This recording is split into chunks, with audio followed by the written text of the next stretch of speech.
화이팅! 네, 이재명 후보에게 질문하겠습니다. 지난주에 제주, 인천, 강원, 대구 경북 경선을 했는데요. 제가 그 경선 과정을 쭉 지켜보면서 우리 당 8분의 최고위원들 중에 이재명 대표의 수석 변호인이 되겠다고 이야기한 최고위원 후보도 있고 이재명 대통령의 집권 프레임 본부장이 되겠다고 한 사람도 있고 나머지 분들도 거의 호위무사를 다 자처하는 그런 모습을 보면서 여러 가지 생각들이 들었었는데 이재명 후보님 그런 그 연설 내용을 들으시면서 어떤 느낌이 들었습니까? 좋았습니까?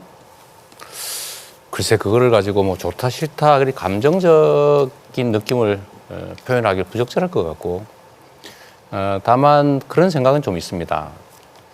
더불어민주당이 지금 사실 제가 지지율이 너무 높다 보니까 뭐 그런 말씀을 좀 하시는 것도 같고 최고위원 후보들도 이제 당원과 국민들, 민주당을 지지하는 국민들의 선택을 받기 위한 수단으로 하는 거 아니겠습니까?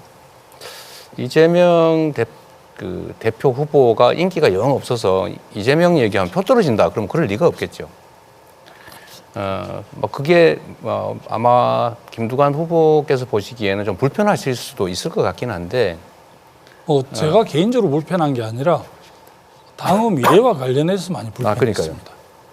불편할 수 있을 것 같긴 한데 당의 그 예를 들면 지지를 받는 분들, 많은 지지를 받는 분들이 있어도 많으면 좋겠어요. 좀 다양화되면 좋겠다는 생각은 하는데 그게 인위적으로 될 수는 없는 일이어서 저도 그 점에 대해서는 좀 더 관심 갖고 있고 좀 더 관심 가져야 되겠다는 생각은 합니다. 예, 최고위원 후보들을 이재명 유튜브에 출연을 시킨 걸 보면서 일반 당원들 중에 이재명 당 대표 후보에게 충성 맹세를 하는 거 아니냐 이렇게 해석하는 사람도 있더라고요.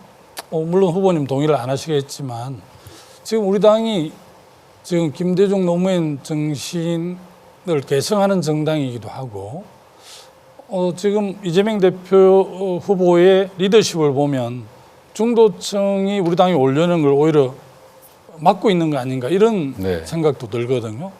그렇게 해서 어떻게 지방선거와 대선에서 승리할 수 있는지 굉장히 의심이 들고 지난번 당헌 개정과 관련해서도 사람들이 이재명 대표의 길을 터주기 위해서 임기 연장을 했다. 그 당헌 개정에 이재명 후보를 배려하기 위해서 했기 때문에 맹헌이다 이런 조소 섞인 이야기도 하더라고요. 네. 그걸 이제 이재명 후보께서 지난번에 CBS 토론회에서 저는 그 당헌 개정을 잘 모르겠다고 이러는데 제가 자료를 찾아보니까 6월 18일인가 그 결정이 됐더라고요. 지금 중앙위원회에서 결정하고 당무위원회에서 준비를 하고 중앙위원회 승인을 했는데 사실은 헌법을 고치는 것도 국회에서 못하고 국민투표를 붙이지 않습니까? 그래서 사실은 당헌을 그런 정도의 당헌을 개정하려고 그러면 당연히 전당대회에서 고치는 게 맞는데 왜 중앙위원회에서 그렇게 했는지도 저는 이해가 안 가고 또 중앙위에 결정된 사항을 이재명 후보께서 모른다고 하더라고요. 그래서 정말 저는 참 동의하기 어렵는데 그 점에 대해서 좀 해명을. 제가 모른다고 한 일은 없는 것 같고요. 그 사퇴 시한에 관한 문제는 제가 그렇게 개정하는 걸 반대했어요. 그건 뭐 팩트입니다. 그거는 다시 당대표가 될 확률이 높으신데요. 그러면 그러니까 다시 오해가 생길 수도 있고 꼭 필요한 것 같지도 않다라고 해서 최고위원회에서도 몇 차례 그걸 반대해서 결정을 못하고 넘어가기도 했고 꼭 필요하지도 않은 걸 왜 중앙위원회에서 그렇게 수정을 하셨죠? 그러니까 그래서 당무위원회 회의 때도 역시 또 논쟁을 해서 제가 안 하는 게 좋겠다라는 이제 오해 때문에 했는데 그건 실제로 결과와는 아무 관계가 없습니다. 좋습니다. 네. 다른 너무 그렇게 걱정 안 하셔도 될 것 같아요. 있으나 없으나 이번에 당 대표로 뽑힌 그 한동훈 국민의힘 그 신임 대표께서 지역당 옛날로 치면 지구당 부활을 하겠다라고 얘기했던 것 같아요. 기회가 좀 생긴 것 같은데 이게 이제 수도권 또는 호남을 중심으로 한 더불어민주당의 현역이 있는 지역에서는 이제 상대의 이제 조직 근거가 생기지 않습니까? 근데 우리 김두관 후보님은 현역도 해보시고 원외도 해보시고 뭐 저도 잠깐 하긴 했습니다만 일단 성 안에 들어가면 성벽을 높이 쌓고 싶지 않습니까? 그렇습니다. 예. 상대는 좀 들판에 내버려 두고 싶은데 근데 상대도 성을 쌓을 수 있게 허용하는 게 지역당, 지구당 부활이라고 생각해요. 이 정치에서 공정성이라고 하는 게 매우 중요한데 사실 현역이 너무 유리하지 않습니까? 예. 그 정치 발전에 도움이 안 되는데 과거에는 이게 정치 자금 문제 때문에 없애자. 너무 고비용 정치가 문제된다. 이런 것 때문에 없앴지 않습니까? 지금은 정치 자금이 매우 투명화됐기 때문에 이제는 좀 생각을 바꿔서 정치에 공정한 기회를 부여한다는 측면에서 민주당은 좀 영남으로 또 국민의힘은 호남으로 서로 좀 진출할 수 있게 하는 게 바람직하다고 생각하는데 어떻게 혹시 생각하십니까? 저는 뭐 과거에 이제 지구당을 없앤 게 돈 먹는 하마로 해서 네. 돈이 많이 들기 때문에 정경 유착 내지는 뭐 부패 이런 것들 때문에 지구당을 폐지를 했는데 워낙 지금 네. 이제 투명해졌기 때문에 부활하는 게 맞고 또 현역과 도전하는 사람이 공정하게 경쟁할 수 있도록 아마 뭐 한동훈 새 대표가 네. 그런 제안을 했다니까 우리 당 대표를 맡게 되시면 그 문제는 꼭 같이 합의를 해서 해결해 네. 주시는 게 좋을 것 같고요. 정치 발전을 위해서 바람직한 것 같습니다. 지금 우리 김두관 후보님은 이제 원내가 되셔서 더 절실할 수도 있겠어요. 예, 지금 뭐 특히 영남의 원내위원장들이 그렇습니다. 많습니다만은 원내 지역위원회가 공식 기구 아니다 보니까 시도동만 법적 기구지 않습니까? 네. 그러니까 굉장히 지역에서 원내들이 활동하는데 어려움이 네. 많더라고요. 예.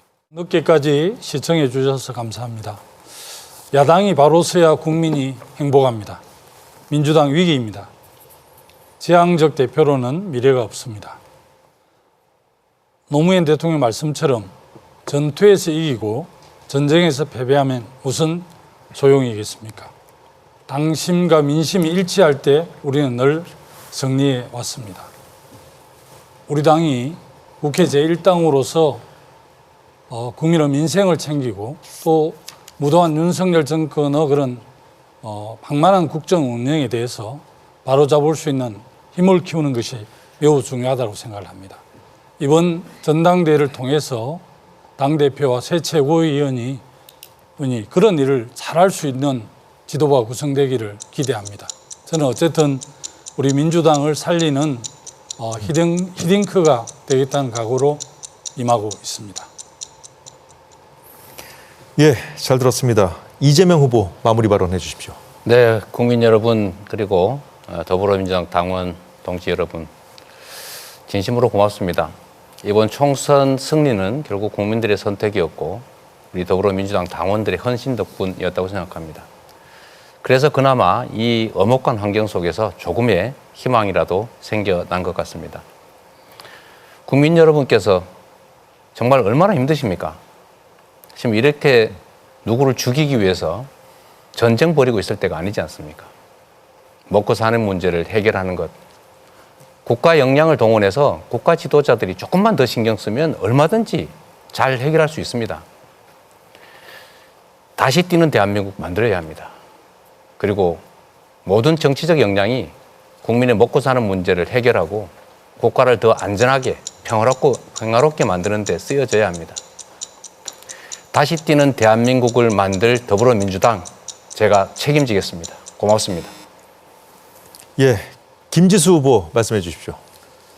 제가 초반에 인사말로 여러분께 희망의 정치를 말씀드렸는데 오늘 단 1초, 1분의 희망이라도 보셨습니까? 오늘 저희 새 후보가 대한민국의 외교, 경제, 정치 이 세 개 분야에서 치열하게 경쟁하고 미래 비전을 제시했습니다. 제가 원하는 세상이 이런 세상입니다. 자신의 가치를 가지고 비전을 얘기하고 그걸 나누는 거기서 국민들의 문제를 해결할 수 있는 해결 방안을 내는 것. 그게 제가 꿈꾸는 정치입니다. 지금 늦은 밤까지 이걸 보고 계시는 시청자 여러분, 국민 여러분, 그리고 더불어민주당 당원 여러분, 그리고 다른 당 여러분, 우리 함께 좋은 대한민국, 역동성 있는 대한민국 만들어 갑시다. 감사합니다.